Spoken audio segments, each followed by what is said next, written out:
창밖엔 장대비가 무섭게 쏟아지고 있었습니다. 낡은 선풍기가 달그락거리며 회전하는 소리가 들렸지만 제 귀엔 그 사람의 거친 숨소리밖에 들리지 않았어요. 제 어깨를 감싸쥔 그 사람의 손바닥은 마치 데일 것처럼 뜨거웠고 그 열기가 얇은 셔츠를 뚫고 제 온몸으로 퍼져나갔습니다. 은혜 씨, 우리 이러면 안 되는 거 알죠? 그가 제 귓가에 낮게 속삭였을 때 전 아무 말도 할 수 없었습니다. 아니, 대답 대신 그 사람의 목을 더 꽉 끌어안았죠. 10년 넘게 얼어붙어 있던 제 몸 안으로 그 사람의 온기가 파고드는 순간 도덕이니 죄책감이니 하는 것들은 이미 빗물에 씻겨 내려간 지 오래였습니다. 땀방울이 섞여 바닥으로 툭툭 떨어지는 소리가 들릴 만큼 우리는 서로에게 미쳐 있었고 전 그날 제가 평생 지켜온 모든 선을 넘기로 했습니다. 안녕하세요. 올해 42, 경기도 변두리에서 작은 카페를 운영하는 정은혜라고 합니다. 사람들은 저더러 법 없이도 살 사람이라고 하지만 제 속엔 아무도 모르는 뜨거운 불덩이가 살고 있었죠. 오늘 그 불덩이가 어떻게 제 삶을 집어삼켰는지 그 부끄러운 고백을 시작해 보려 합니다. 제 인생은 정말이지 말라비틀어진 논바닥 같았습니다. 26, 남들 다 가는 시기에 남들처럼 평범한 남자를 만나 결혼했죠. 남편은 성실한 사람이었습니다. 도박을 하는 것도 술을 마시고 사고를 치는 것도 아니었지만 문제는 그 사람이 마치 온기 하나 없는 돌부처 같았다는 거예요. 10년이라는 긴 시간 동안 우리는 부부라는 이름으로 묶여 있었지만 실상은 그저 한 집에 사는 룸메이트에 불과했습니다. 밤이 되면 그 고통은 더 선명해졌어요. 한 침대에 누워 있어도 남편은 늘 벽을 보고 돌아누워 자기 바빴습니다. 넓은 침대 위에서 우리는 각자의 끝단에 매달려 잠이 들었죠. 어쩌다 제 발끝이라도 남편의 다리에 스치면 그는 마치 못 볼 것을 본 사람처럼 몸을 움찔하며 거리를 뒀습니다. 그럴 때마다 제 자존감은 바닥을 쳤고 거울 속 제 모습은 점점 생기를 잃어가는 시든 꽃처럼 보였습니다. 한 번은 큰 용기를 내서 남편의 등을 뒤에서 끌어안아 본 적이 있어요. 심장이 터질 것 같았고 손끝은 떨리고 있었습니다. 하지만 돌아온 건 따뜻한 포옹이 아니라 차가운 거절이었죠. 왜 이래, 갑자기? 덥게 시리. 잠 좀 자자. 내일 출근해야 해. 그 투박한 목소리에 전 얼어붙었습니다. 민망함에 얼굴이 화끈거리고 눈물이 핑 돌더군요. 참다 못해 제가 물었습니다. 당신은 나 안 보고 싶어? 내가 여자로 안 보여? 우리가 부부 맞긴 하냐고. 제 목소리는 떨리고 있었지만 남편은 눈도 뜨지 않은 채 귀찮다는 듯 내뱉었죠. 피곤해 죽겠는데 무슨 소리야. 애 키우고 돈 벌어다 주면 됐지. 도대체 뭘 더 바라? 당신도 참 유난이다. 유난이라고요? 저는 그저 남편에게 사랑받고 싶고 따뜻한 손길 한 번이 그리웠던 평범한 여자였을 뿐인데 말이죠. 그 유난이라는 말 한마디가 제 가슴에 대못을 박았습니다. 결국 우리는 아이도 없이 그 흔한 미련조차 남기지 못한 채 서류 한 장으로 남남이 되었습니다.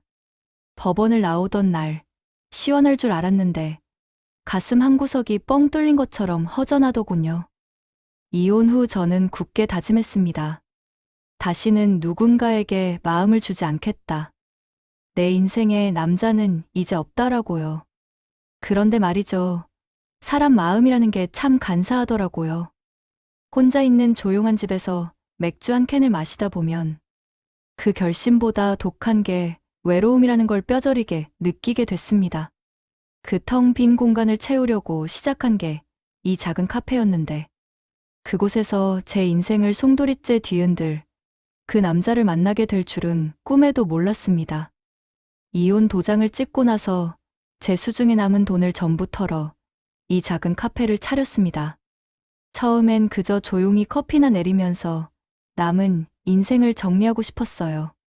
하지만 현실은 냉혹하더군요. 아침 일찍 재료를 준비하고 밤늦게까지 홀로 서 있다 보면 다리는 퉁퉁 붓고 마음은 더 텅 비어가는 기분이었습니다. 육체적인 고단함보다 무서운 건 세상에 나 혼자만 덩그러니 남겨졌다는 지독한 고립감이었죠. 그때 제 카페 뒤편 인쇄소를 운영하던 한상구 씨를 알게 됐습니다. 그분은 50가 넘긴 나이였는데 현장에서 잔뼈가 굵어서 그런지 체구가 정말 탄탄했어요. 늘 기름때와 잉크 자국이 묻은 작업복 차림이었지만 희한하게 지저분하다는 느낌은 전혀 없었습니다. 오히려 그 투박한 옷차림 너머로 비치는 단단한 골격이 제 눈길을 사로잡았죠. 그가 카페 문을 열고 들어올 때면 딸랑거리는 종소리와 함께 특유의 공기가 가게 안을 가득 채웠습니다. 진한 담배 냄새와 큼큼한 종이, 잉크 냄새가 섞인 말 그대로 일하는 남자의 냄새였어요. 사장님, 나왔소. 여기 시원한 아메리카노 한 잔만 말아주쇼. 시럽은 아주 듬뿍 넣어주고. 오늘 기계가 하도 말썽을 피워서 당이 확 떨어지네. 그는 카운터에 팔을 기대고 서서 껄껄 웃으며 말을 건넸습니다. 그때마다 살짝 걷어올린 소매 아래로 붉어진 굵은 힘줄과 검게 그을린 팔뚝이 눈에 들어왔어요. 전 남편이 하얗고 매끈한, 하지만 온기 하나 없던 조각상 같았다면 상구 씨는 거칠고 뜨거운 기운을 뿜어내는 살아있는 생명체 같았습니다. 그가 건네는 꼬깃꼬깃한 지폐를 받을 때 손끝이 슬쩍 스치기라도 하면 제 심장이 덜컥 내려앉는 기분이 들었어요. 이상하게 그 투박한 말투와 잉크 냄새가 싫지 않았습니다. 아니, 오히려 그게 더 남성적으로 다가왔어요. 세련되게 꾸민 도시 남자들한테서는 절대 느낄 수 없는 진짜 삶의 현장에서 뿜어져 나오는 날것의 매력이랄까요? 맑은 눈을 가진 그 남자가 제 이름을 묻고 제가 내린 커피를 마시며 역시 우리 은혜 씨 손맛이 최고야 라고 툭 내뱉을 때 제 가슴 한구석에서 오랫동안 죽어있던 무언가가 조금씩 꿈틀거리기 시작했습니다. 그건 분명 위험한 신호였지만 저는 그 신호를 외면하고 싶지 않았습니다. 그날은 유독 하늘이 낮게 가라앉아 있었습니다. 8월 말이었을 거예요. 유난히 무덥던 여름이 끝나려는지 역대급 태풍이 올라온다는 뉴스가 종일 라디오에서 흘러나왔죠. 오후부터 시작된 빗줄기는 마감 시간이 다가올수록 점점 거세지더니 나중에는 양동이로 퍼붓는 것처럼 카페 유리창을 때려댔습니다. 가게 앞 골목은 이미 사람 그림자 하나 없이 적막했고 가로등 불빛만 빗줄기 사이에서 위태롭게 흔들리고 있었어요. 카페 간판이 바람에 못 이겨 끼익 쾅 소리를 내며 벽을 때릴 때마다 제 가슴도 철렁 내려앉았습니다. 평소엔 혼자 있는 게 익숙하다고 생각했는데 그런 날은 이상하게 더 작아지더라고요. 텅 빈 홀에 혼자 앉아 있으니 이 넓은 세상에 나만 덩그러니 남겨진 것 같아 눈물이 핑 돌았습니다. 무서워서 불을 다 끄고 일찍 문을 닫을까 고민하던 그때였습니다. 딸랑거리는 종소리와 함께 카페 문이 세차게 열렸어요. 깜짝 놀라 고개를 드니 거기 상구 씨가 서 있었습니다. 은혜 씨, 아직 안 갔네? 다행이다 정말. 상구 씨는 숨을 몰아쉬며 가게 안으로 들어왔습니다. 인쇄소에서 여기까지 그 짧은 거리를 달려왔는지 그는 머리부터 발끝까지 물에 빠진 생쥐처럼 흠뻑 젖어 있었어요. 밖에서 보니까 간판이 금방이라도 떨어질 것처럼 덜렁거리길래 혼자 있으면 무서울 것 같아 뛰어왔지. 그는 무릎을 짚고 거친 숨을 내뱉었습니다. 그 순간 제 눈에 들어온 건 그의 젖은 옷차림이었습니다. 얇은 반소매 셔츠가 빗물에 젖어 그의 단단한 몸에 착 달라붙어 있었거든요. 50대라는 나이가 믿기지 않을 정도로 군살 하나 없는 몸. 매일 무거운 종이 뭉치를 나르며 다져진 넓은 어깨와 두툼한 가슴, 근육의 굴곡이 젖은 천 너머로 적나라하게 비쳤습니다. 남자의 몸을 이렇게 가까이서 그것도 이렇게 생생하게 본 게 도대체 얼마만이었을까요? 저는 저도 모르게 마른 침을 꿀꺽 삼켰습니다. 에어컨 바람 때문에 서늘했던 카페 안이 갑자기 후끈해지는 기분이었죠. 상구 씨가 내뿜는 뜨거운 열기와 빗물 냄새가 좁은 카운터 안까지 쿡 끼쳐 들어왔습니다. 아, 사장님, 이 비를 뚫고 어떻게. 무서웠는데 와주셔서 정말 감사해요. 저는 당황한 마음을 감추려 서둘러 안쪽으로 들어가 깨끗한 수건을 챙겨 나왔습니다. 이거라도 좀 닦으세요. 감기 걸리겠어요. 저는 떨리는 손으로 수건을 그에게 내밀었습니다. 그때였습니다. 수건을 건네받으려던 그의 큰 손이 제 손가락 끝에 스쳤어요. 아주 찰나의 순간이었지만 그 감각은 마치 전기에 감전된 것처럼 강렬했습니다. 차가운 빗물을 머금은 그의 손가락은 의외로 뜨거웠고 제 손끝을 타고 올라온 찌릿한 전율은 순식간에 척추를 타고 내려가 발끝까지 퍼졌습니다. 전 남편과 10년을 살면서도 단 한 번도 느껴보지 못한 짐승 같은 생명력이 담긴 접촉이었어요. 상구 씨도 무언가 느꼈는지 수건을 바로 가져가지 않고 가만히 멈춰서서 저를 빤히 바라봤습니다. 빗물이 그의 눈썹 끝에 매달려 있다가 툭 하고 바닥에 떨어졌고 정적만이 흐르는 카페 안에는 거친 빗소리와 우리 두 사람의 불규칙한 숨소리만 가득했습니다. 은혜 씨 손. 참 따뜻하네. 그가 낮게 깔린 목소리로 중얼거렸습니다. 그 목소리는 평소에 호탕한 사장님이 아니라 눈앞의 여자를 원하는 한 남자의 목소리였어요. 제 심장은 금방이라도 입 밖으로 튀어나올 것처럼 날뛰기 시작했습니다. 창밖의 태풍보다 더 거센 폭풍이 제 마음속에서 휘몰아치고 있었죠.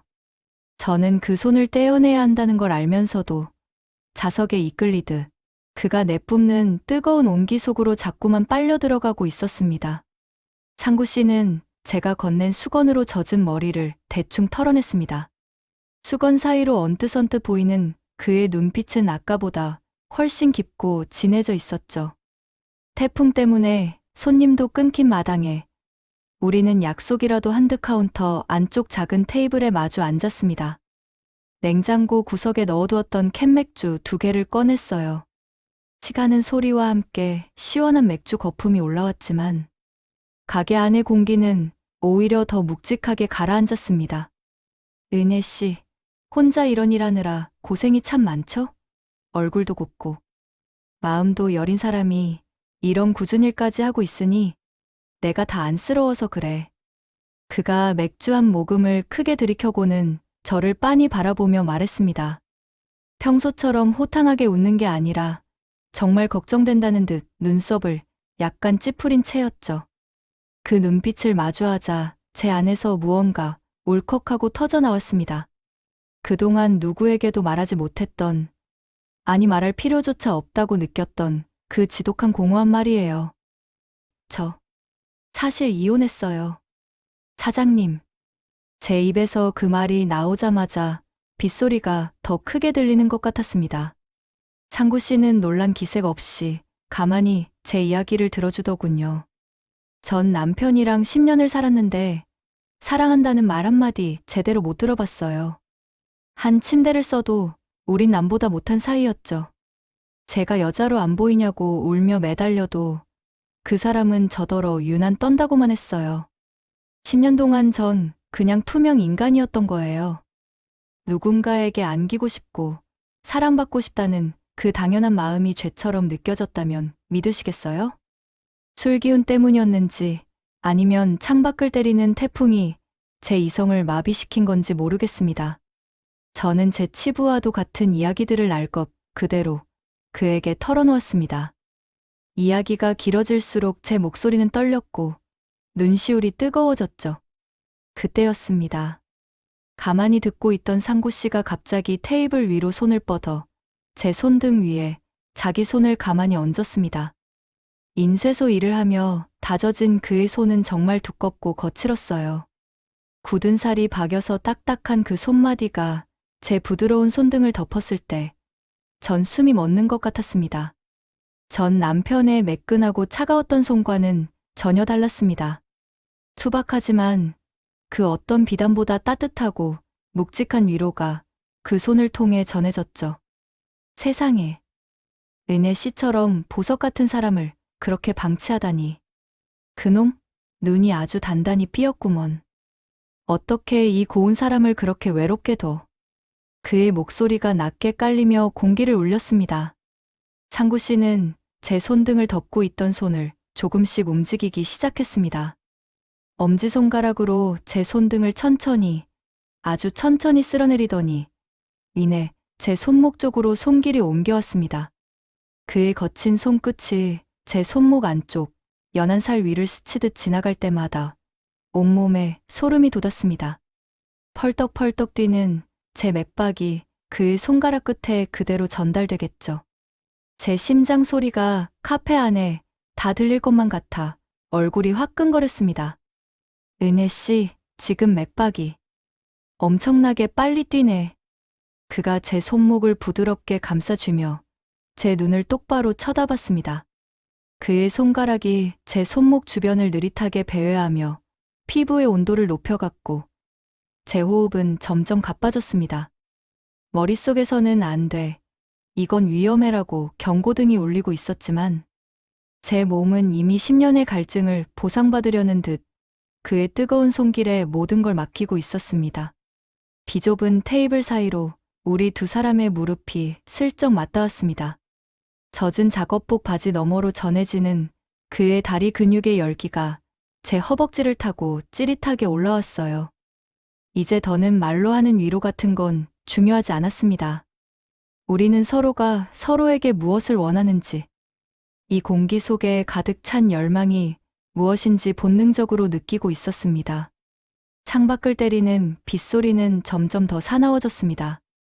이제는 비라기보다 거대한 파도가 유리창을 들이받는 것 같은 소리가 났죠. 카페 안에 노란 조명 하나가 위태롭게 흔들리며 우리의 그림자를 벽면 가득 길게 늘어뜨리고 있었습니다.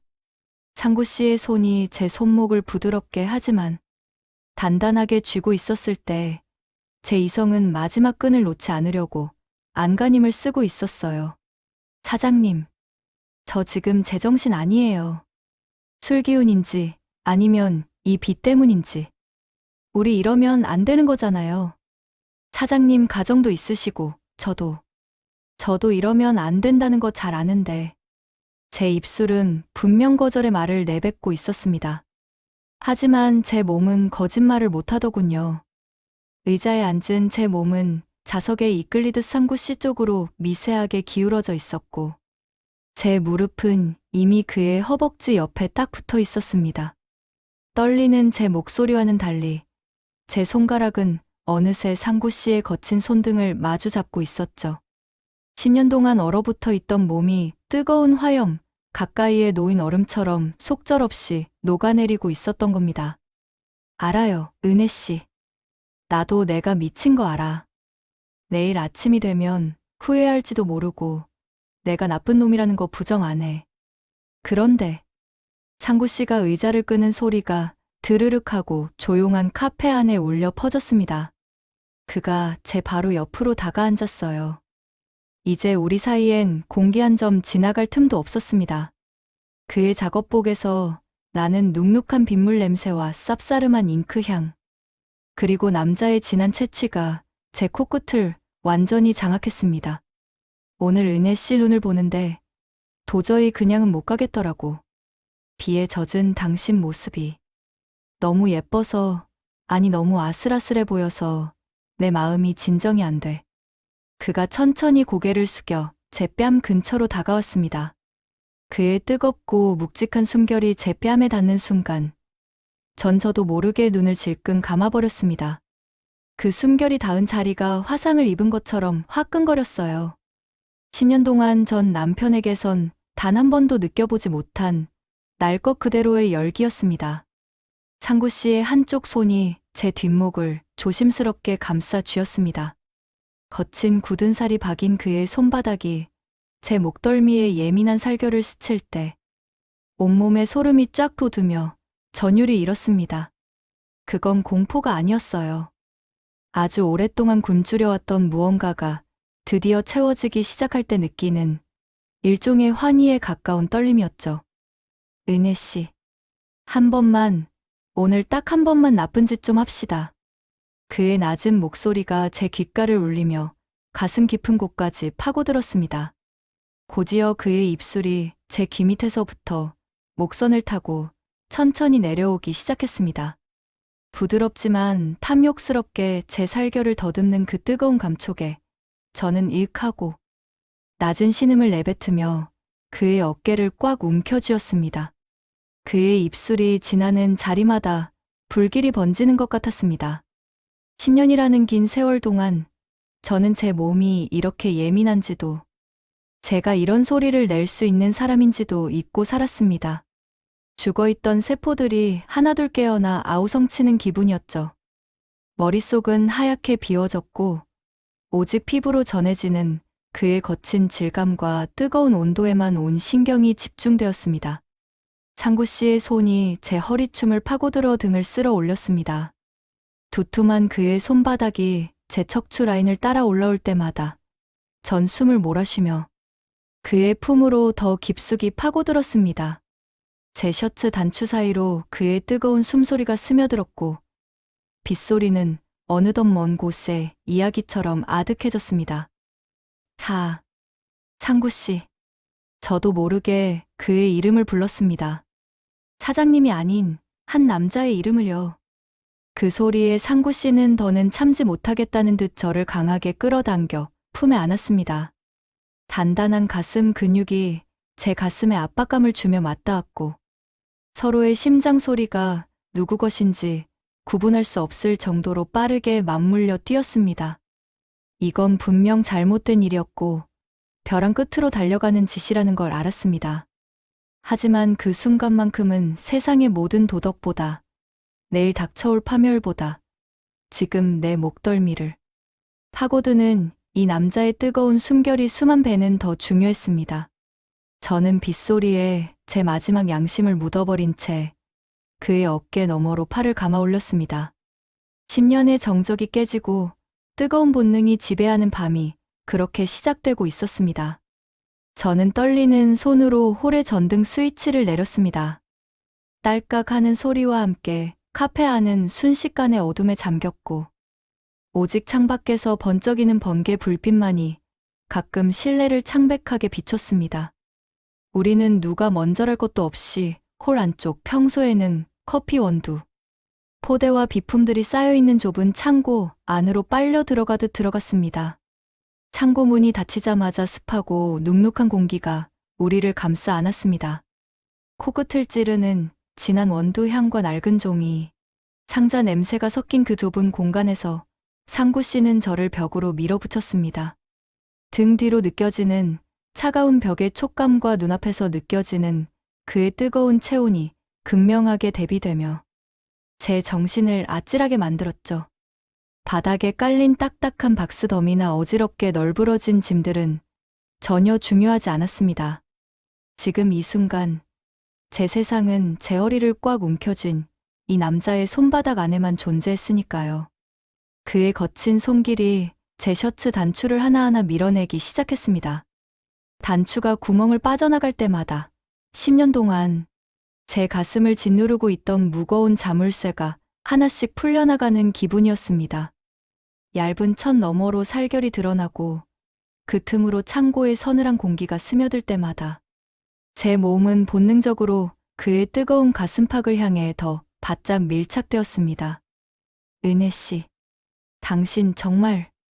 창구 씨의 목소리는 이미 짐승의 그것처럼 젖어 있었고 떨리고 있었습니다.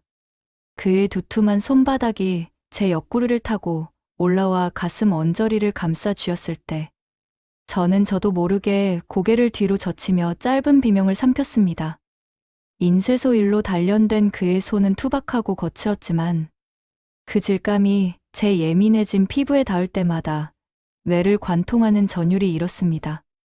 그건 부드러운 애무보다 수만 배는 더 강렬한 자극이었어요. 그는 마치 미지의 땅을 탐험하는 탐험가처럼 제 몸 구석구석을 거침없이 어루만지고 파고들었습니다. 10년 전 신혼 때조차 느껴보지 못한 열정이었죠. 그의 입술이 제 쇄골을 지나 가슴골 사이로 깊게 내려앉을 때마다 제 안의 갈증은 폭발하듯 타올랐습니다. 아, 창구씨, 제발. 무엇을 구걸하는지도 모른 채 저는 그의 이름을 연신 내뱉었습니다. 누군가 이 폭풍우를 뚫고 제 신음소리를 들을까봐 겁이 나 입술을 꽉 깨물었지만 그가 제 허벅지 안쪽에 연한 살을 파고들며 자극할 때마다 제 인내심은 바닥을 드러냈습니다. 깨문 입술 사이로 새어나오는 소리는 이미 통제를 벗어나 있었죠. 창구 씨는 제 반응에 고무된 듯 더욱 강렬하게 저를 몰아붙였습니다. 창고 안의 차가운 공기는 어느덧 우리 둘의 거친 숨결과 몸에서 뿜어져 나오는 열기로 인해 후끈하게 달아올랐습니다. 땀방울이 맺힌 살결과 살결이 맞부딪힐 때마다 쩍쩍하며 엉겨붙는 소리가 들렸고 그 소리는 빗소리보다 더 선명하게 제 귓가를 때렸습니다. 그리고 마침내 그가 제 몸 깊숙한 곳으로 거칠게 파고 들어온 순간 저는 비명에 가까운 숨을 몰아쉬며 그의 어깨를 손톱이 박힐 정도로 꽉 쥐었습니다.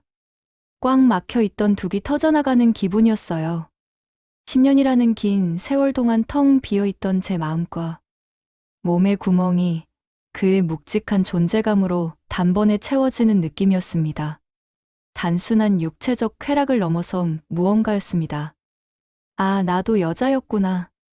나도 이렇게 누군가에게 강렬하게 원해질 수 있는 사람이었구나. 하는 자각이 눈물처럼 왈칵 쏟아졌습니다. 우리는 어둠 속에서 서로의 리듬에 몸을 맡긴 채 오직 서로의 체온에만 의지했습니다. 그의 거친 숨소리가 제 귓가를 울리고 제 땀방울이 그의 가슴팍 위로 떨어질 때마다 저는 제가 살아있음을, 아주 뜨겁게 살아있음을 온몸으로 느꼈습니다.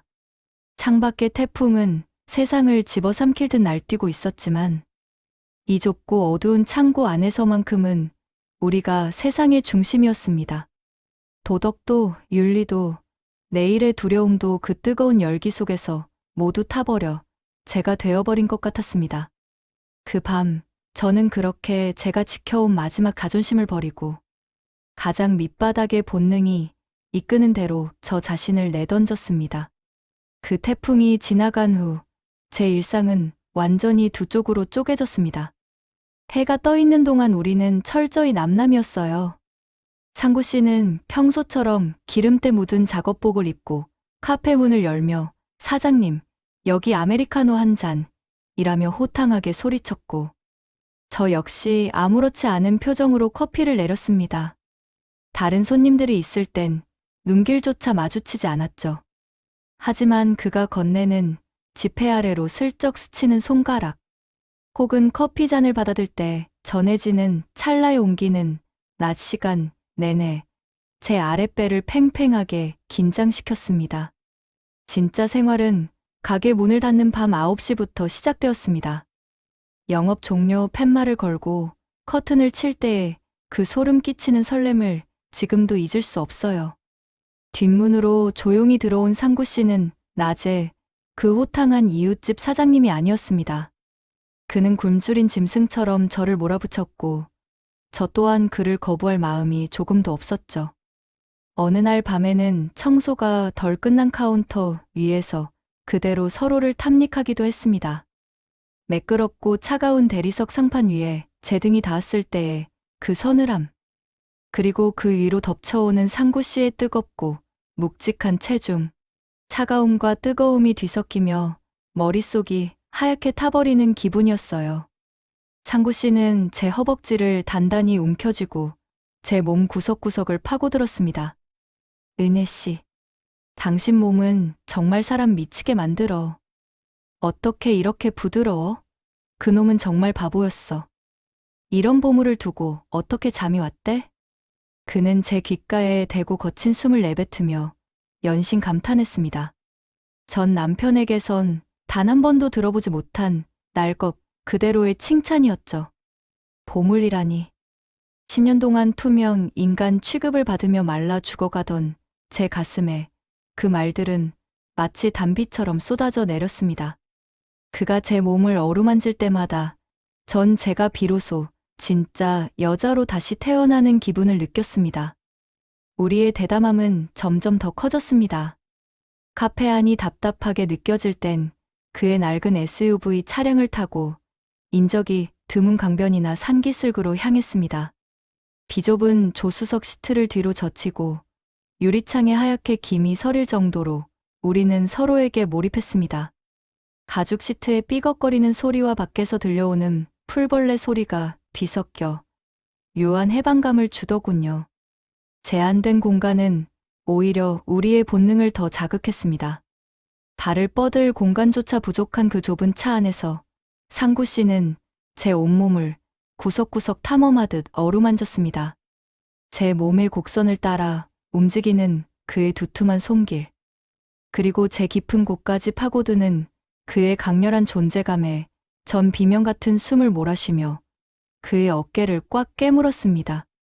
10년의 공허함이 채워지는 순간마다 저는 제 영혼이 바닥까지 털리는 듯한 황홀경을 맛보았습니다.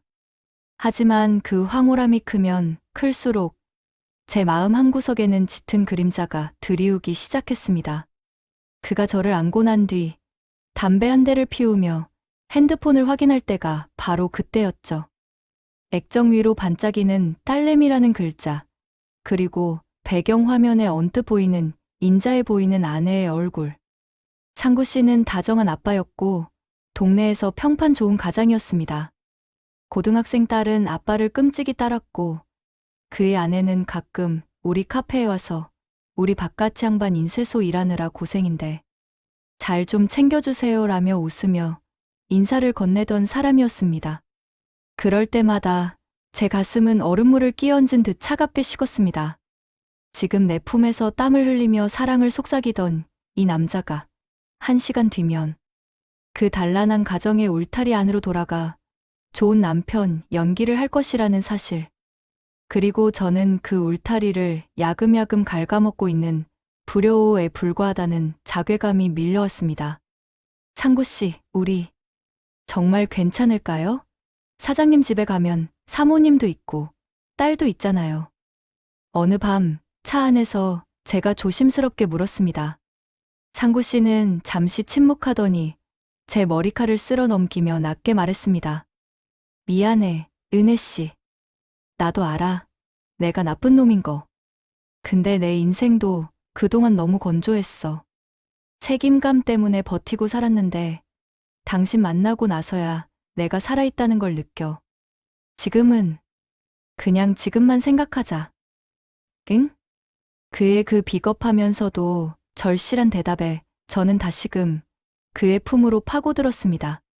그의 죄책감을 나눠 갖는 것이 다시 그 지독한 외로움의 구렁텅이로 돌아가는 것보다 훨씬 낫다고 생각했으니까요. 우리는 그렇게 벼랑 끝으로 향하는 열차에 올라탄 채 서로의 몸을 탐닉하며 내일이 오지 않기를 간절히 바랐습니다. 하지만 비밀은 지켜질 때만 아름다운 법이죠. 그 평화로운 이중생활에도 조금씩 균열이 가고 있었습니다. 꼬리가 길면 결국 밟힌다고들 하죠.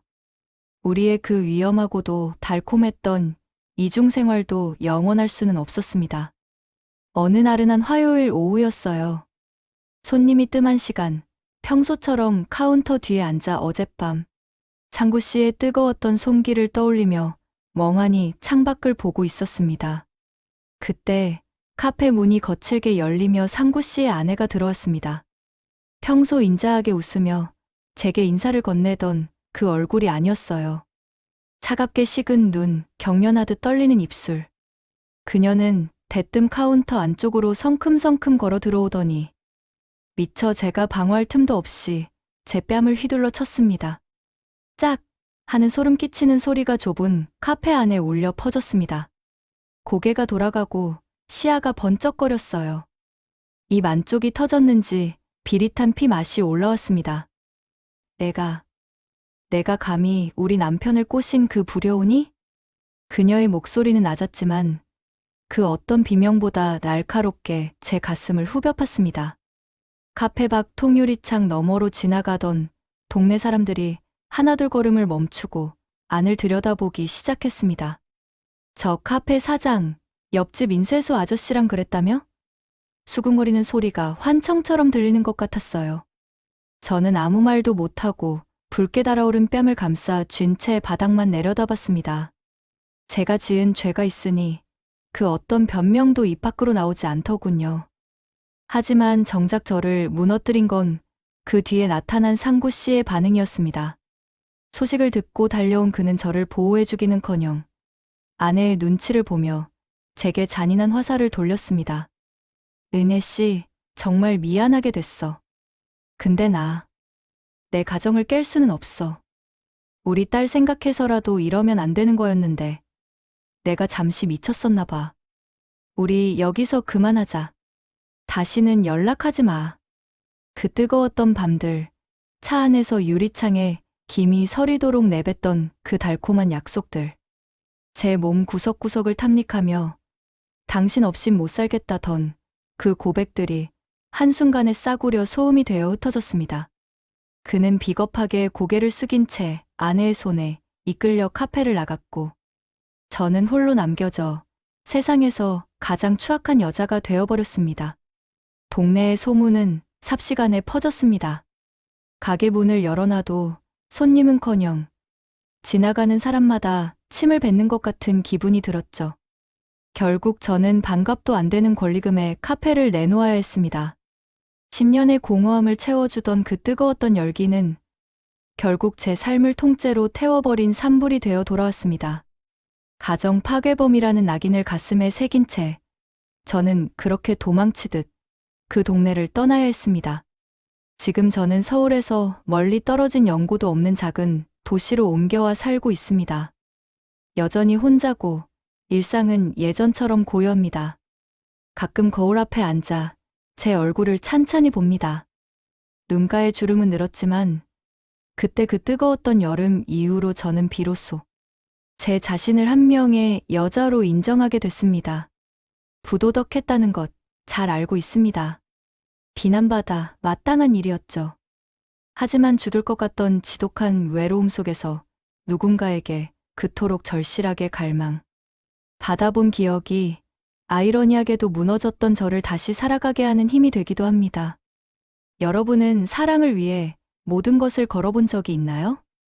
아니면 평생을 건조하게 살더라도 도덕을 지키는 쪽인가요? 저는 오늘도 비가 내리면 카페 창고에 그 투박했던 종이 냄새와 매캐한 담배 냄새, 그리고 저를 안아주던 그 뜨거운 온기를 기억하곤 합니다. 제 고백은 여기까지입니다. 긴 이야기 끝까지 들어주셔서 감사합니다.